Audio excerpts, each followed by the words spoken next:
Hace apenas un minuto, el viernes 13 de febrero de 2026, Ivanka queda vinculada de forma repentina a nuevas pruebas a través de un paquete suplementario de última hora.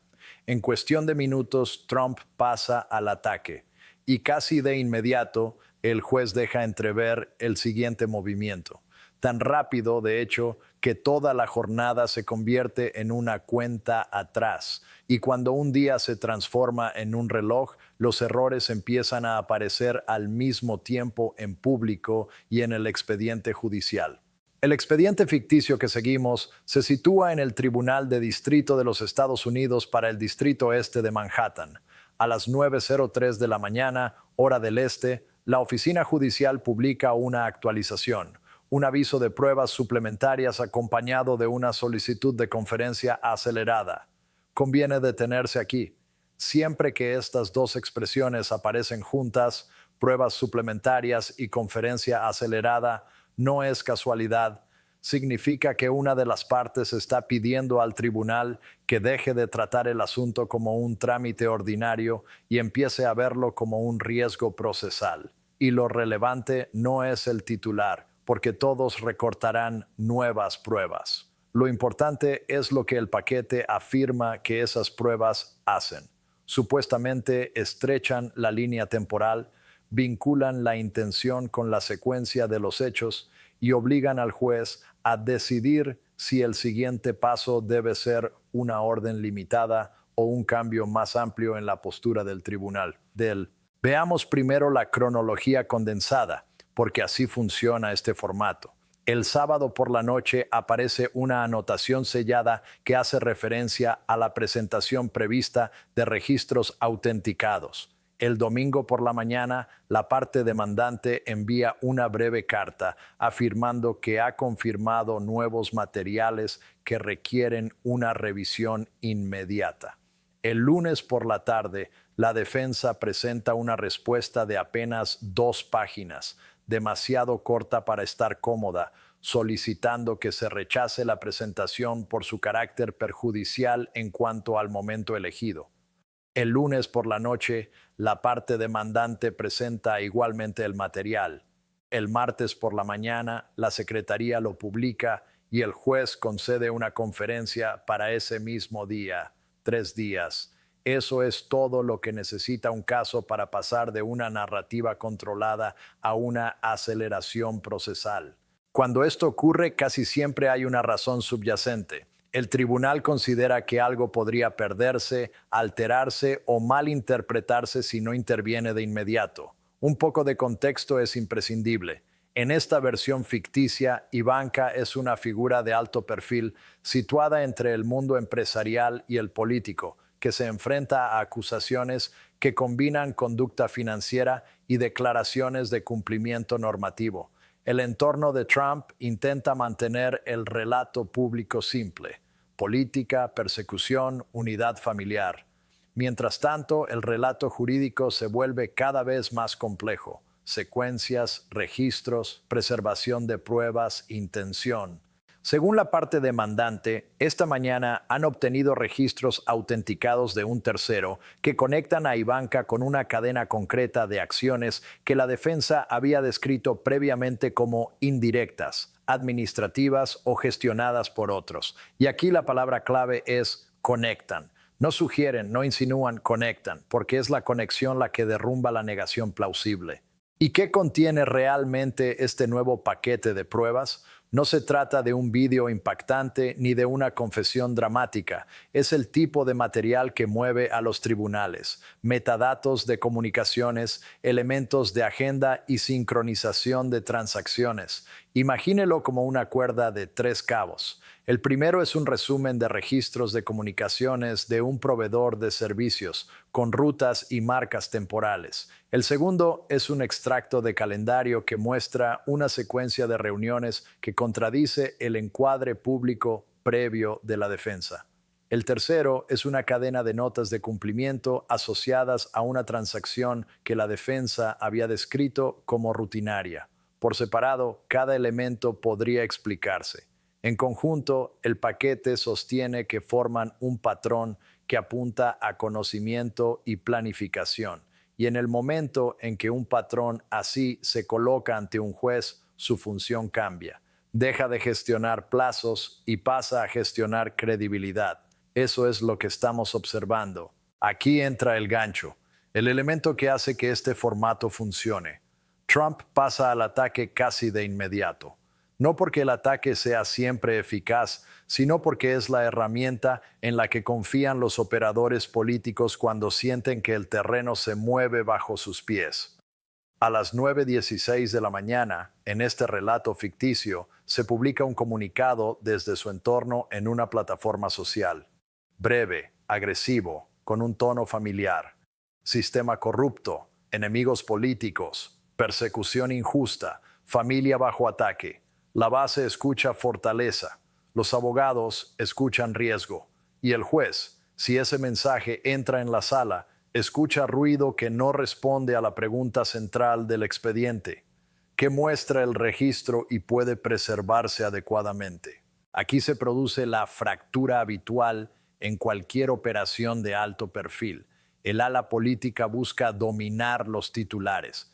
El ala jurídica busca coherencia en los escritos. Y hoy, el nuevo paquete de pruebas obliga a ambas a chocar, porque lo que se dice en público puede contradecir lo que debe certificarse bajo juramento. Veamos ahora la estructura documental del paquete, al estilo de un índice de exhibiciones. El primer documento es una declaración de autenticidad de registros firmada por un custodio. Alguien que certifica que los documentos proceden de sistemas empresariales ordinarios, con marcas temporales intactas y sin manipulación por ninguna de las partes. Esto es crucial. Los tribunales desconfían de capturas anónimas, pero escuchan a los custodios.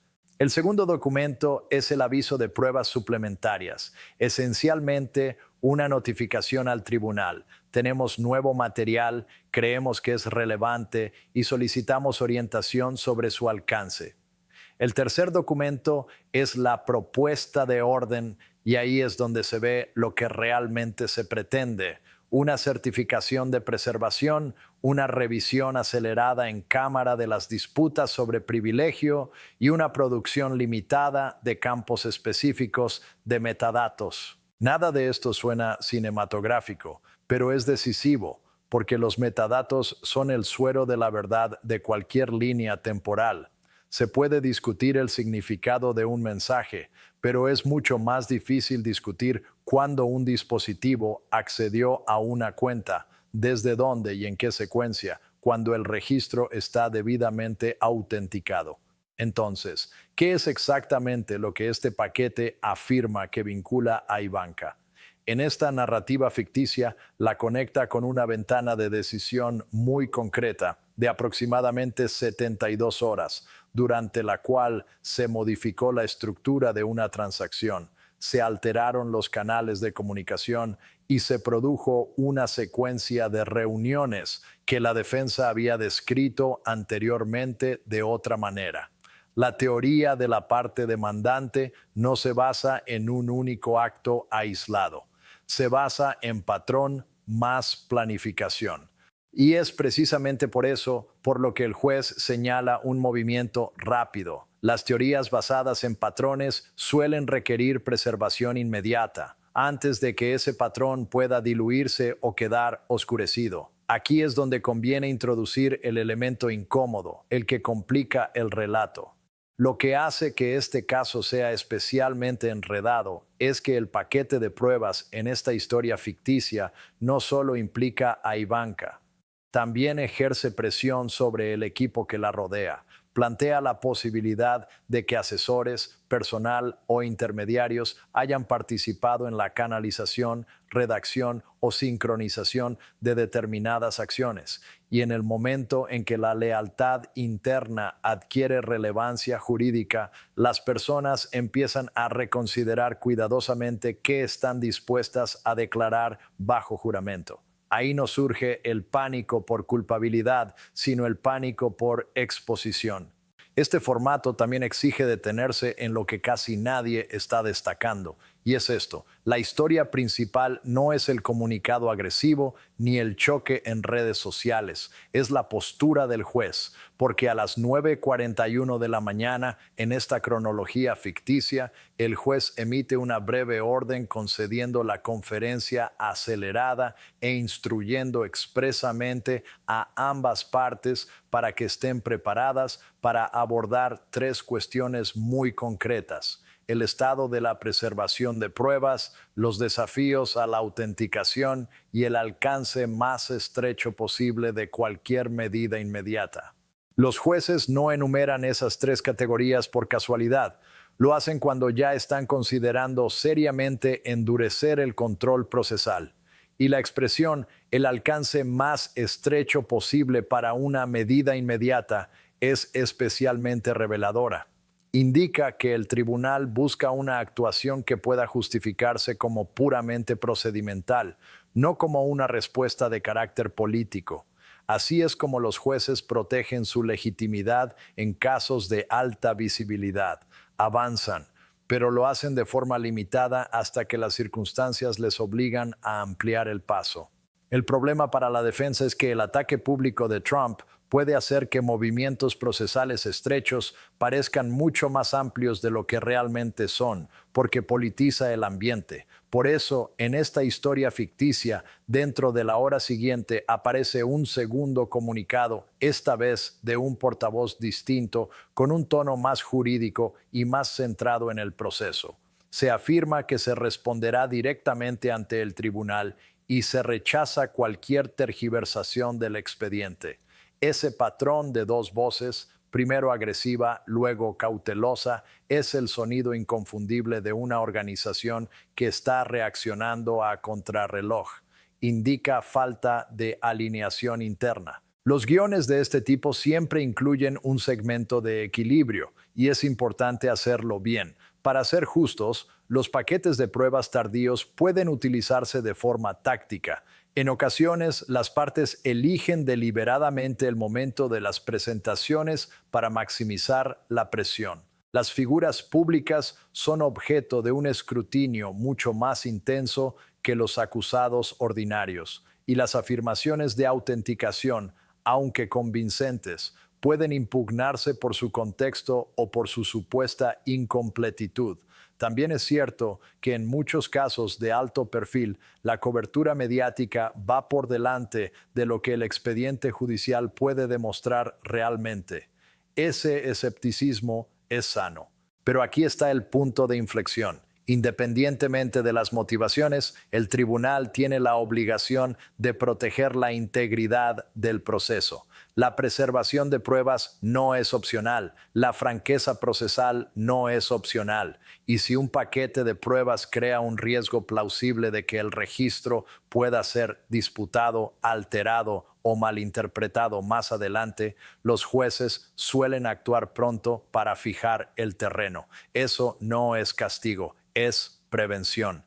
Entremos ahora en la conferencia propiamente dicha, porque es ahí donde el juez deja claro el siguiente paso. Son las 2:10 de la tarde, hora del este, el 10 de febrero de 2026, en este tribunal ficticio. Las partes comparecen para la conferencia acelerada. El juez, a quien llamaremos la jueza Elena Márquez, comienza como suelen hacerlo los jueces cuando perciben confusión. Pide una cronología simple, no discursos, no acusaciones.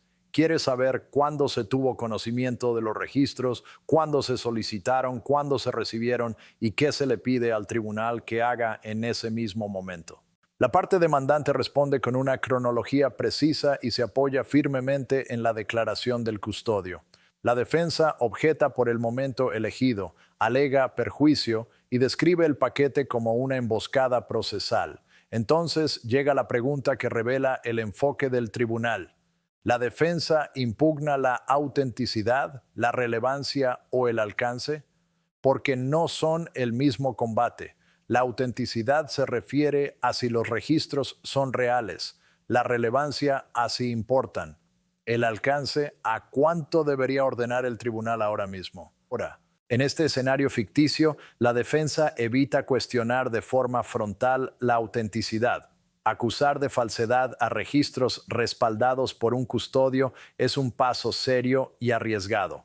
En su lugar, se centra en el alcance y el contexto. Incluso si son auténticos, dice, están incompletos. Incluso si son relevantes, se están interpretando de forma errónea.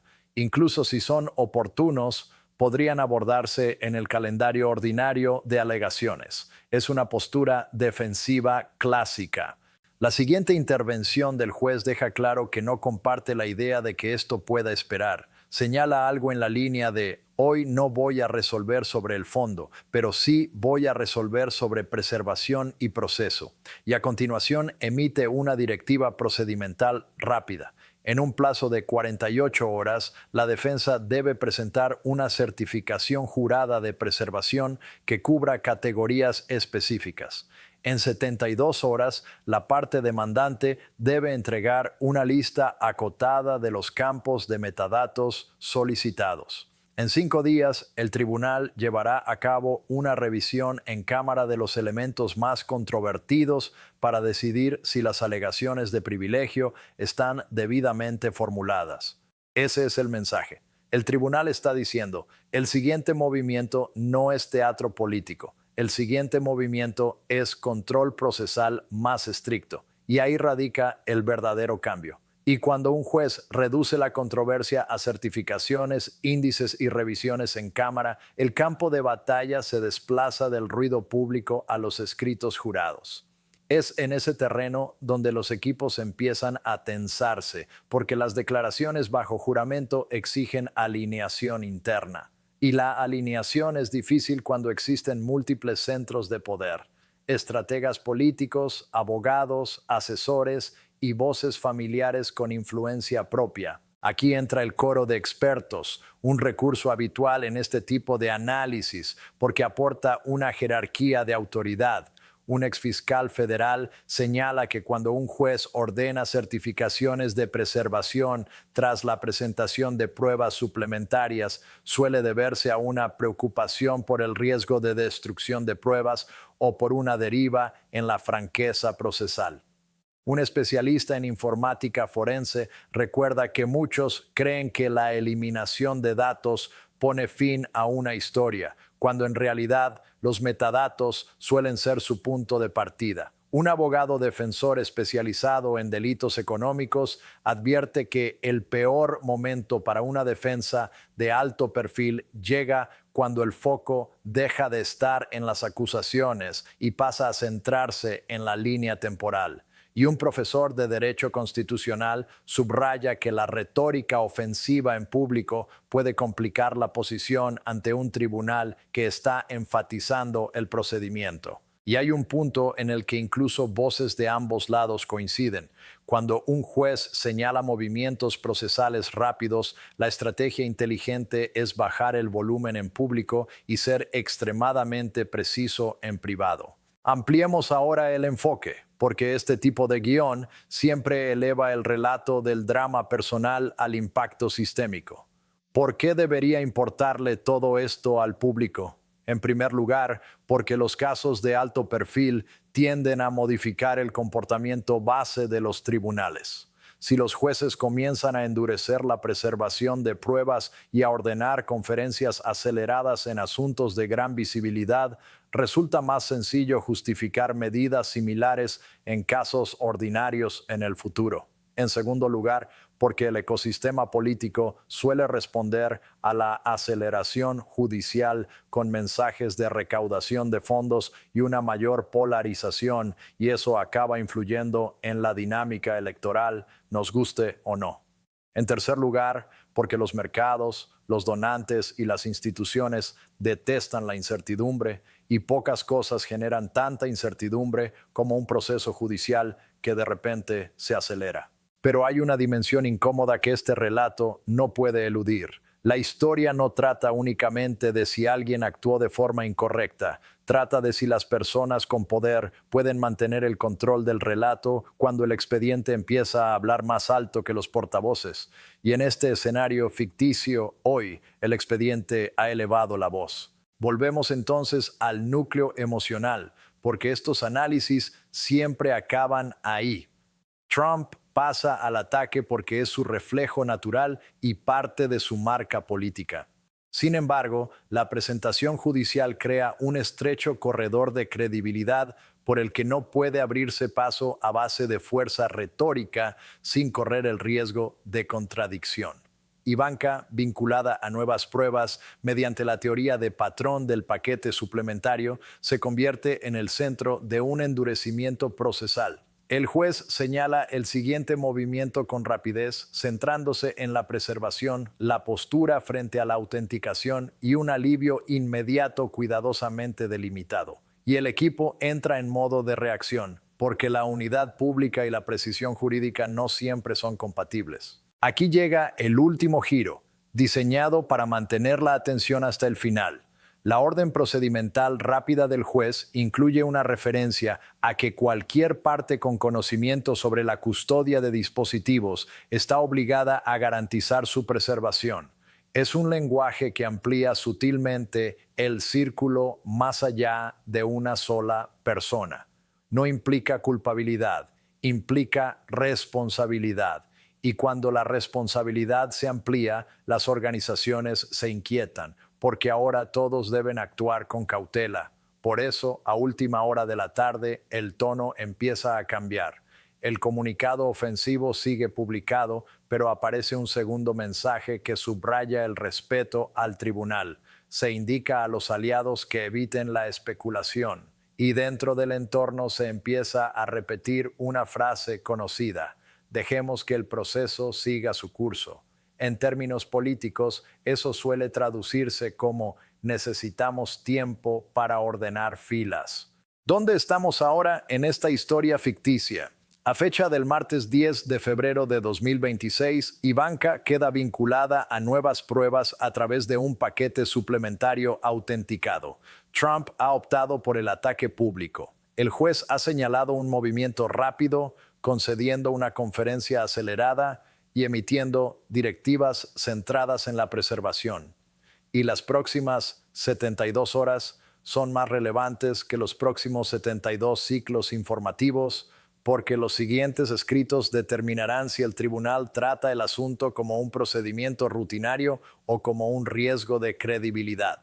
Fechas clave a seguir en esta cuenta atrás ficticia. Jueves 12 de febrero, plazo para que la defensa presente su certificación jurada de preservación. Viernes 13 de febrero, plazo para que la parte demandante entregue su lista acotada de solicitudes de metadatos.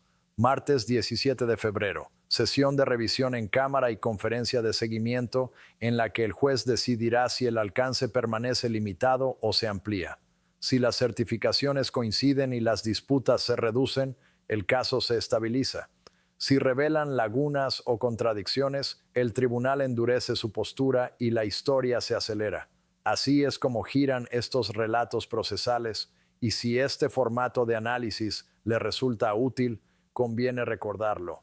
En este género, el verdadero suspense nunca está en el rumor, está en el siguiente escrito. Porque es siempre el siguiente escrito el que decide si una línea temporal se sostiene o se derrumba.